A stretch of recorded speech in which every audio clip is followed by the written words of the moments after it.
दोस्तों, ये कहानी सिर्फ राम की नहीं बल्कि हर उस इंसान की है जो जिंदगी में कुछ बेहतर, कुछ बड़ा करना चाहता है। आज की इस वीडियो हम बात करेंगे मर्यादा पुरुषोत्तम श्री राम की वो 5 बातें जिन्हें अपनाकर आप जिंदगी में अपार सफलता हासिल कर सकते हैं। पहली बात जो हम मर्यादा पुरुषोत्तम से सीख सकते हैं वो है विपरीत से विपरीत परिस्थितियों में भी धैर्यवान बने रहना। भगवान श्री राम की जिंदगी में न जाने कितने उतार चढ़ाव आए, मगर श्री राम ने विपरीत से विपरीत परिस्थितियों में भी धैर्य का दामन नहीं छोड़ा। इस बात को हम इस घटना से समझ सकते हैं कि जब लक्ष्मण जी को शक्ति बाण लगा तब श्री राम ने धैर्य नहीं खोया, बल्कि इस कठिन परिस्थिति में भी अपने परम भक्त हनुमान की सहायता से इस विपत्ति को दूर किया और फिर दुगने जोश के साथ युद्धभूमि में उतरे और असुरों और अत्याचारियों का वध किया। भगवान राम हमें बताते हैं कि विपत्ति काल में भी हमें साहस और धैर्य बनाए रखना चाहिए। दूसरी बात जो हम भगवान से सीख सकते हैं वो है हमेशा जीवन में चरित्रवान बने रहना। जब रावण युद्धभूमि में अपनी अंतिम सांसें गिन रहा था तो राम ने लक्ष्मण को रावण के पास कुछ ज्ञान अर्जन के लिए भेजा। तो रावण ने लक्ष्मण से प्रश्न किया, प्रिय लक्ष्मण, क्या तुम जानते हो कि मेरी हार का सबसे बड़ा कारण क्या है? लक्ष्मण ने कहा, मुझे नहीं मालूम।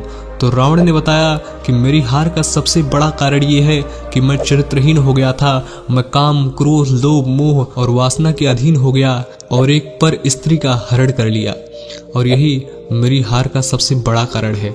इसलिए जीवन में हमेशा मर्यादा पुरुषोत्तम की भांति चरित्रवान बनिए। तीसरी बात जो हम भगवान राम से सीख सकते हैं वो है जो अपनी मर्यादा में रह के पुरुषों में सबसे उत्तम कार्य करता है वही मर्यादा पुरुषोत्तम कहलाता है। भगवान श्री राम किसी भी रूप में रहे, चाहे पुत्र बनकर, भाई बनकर, पति बनकर या एक आदर्श राजा बनकर, उन्होंने कभी अपनी मर्यादाओं का उल्लंघन नहीं किया। शायद इसलिए उन्हें मर्यादा पुरुषोत्तम श्री राम कहा जाता है। इसलिए हमें भी कभी जीवन में अमर्यादित कार्य नहीं करना चाहिए, क्योंकि मर्यादा ही पुरुषों का उत्तम गुण होता है।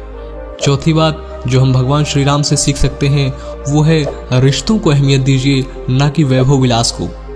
वे पिता के बस एक बार कहने से वन को चले गए ताकि माता का वचन झूठा साबित ना हो।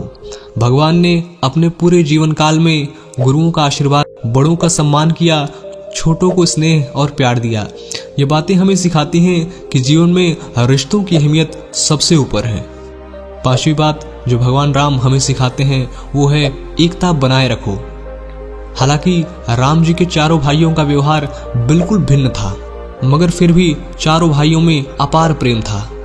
चाहते तो वो केवट को गले नहीं लगाते, माता शबरी के जूठे बेर नहीं खाते, मगर ये सब करके उन्होंने मानव समाज और मानव सभ्यता को ये संदेश दिया कि हमें समानता और एकता में विश्वास रखना चाहिए। जाते जाते मैं सिर्फ इतना ही कहना चाहूँगा, मेरी चौखट पे चल के आज चारों धाम आए हैं, बजाओ ढोल स्वागत में, अवध में राम आए हैं। आपने मुझे बड़े धैर्य और विश्वास के साथ सुना। आप सभी का हृदय की गहराइयों से बहुत बहुत आभार।